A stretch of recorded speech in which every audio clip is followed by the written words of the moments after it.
বন্ধুরা, আপনারা সবাই জানেন যে ফিলিস্তিনের মানুষেরা দীর্ঘদিন ধরে নানা ধরনের কষ্টের মধ্যে জীবনযাপন করছে। তাদের নিজেদের একটি স্বাধীন রাষ্ট্র নেই এবং তারা প্রায়শই অনেক সমস্যার সম্মুখীন হয়। আমরা বিশ্বাস করি, বিশ্বের প্রতিটি মানুষেরই শান্তিতে এবং নিরাপদে বসবাস করার অধিকার আছে। ফিলিস্তিনের মানুষেরাও এর ব্যতিক্রম নয়। তাদেরও একটি সুন্দর এবং স্বাধীন জীবন পাওয়ার অধিকার আছে।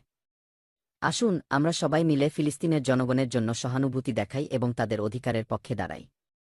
আমরা যেন তাদের সাহস এবং সহজের কথা মনে রাখি এবং তাদের জন্য শান্তি ও স্বাধীনতার জন্য প্রার্থনা করি। আমাদের সামান্য সমর্থনও তাদের জন্য অনেক বড় আশা নিয়ে আসতে পারে। তাই আসুন আমরা সবাই মিলে তাদের পাশে দাঁড়াই এবং বিশ্বকে জানাই যে আমরা ফিলিস্তিনের মানুষের শান্তি ও মুক্তি চাই।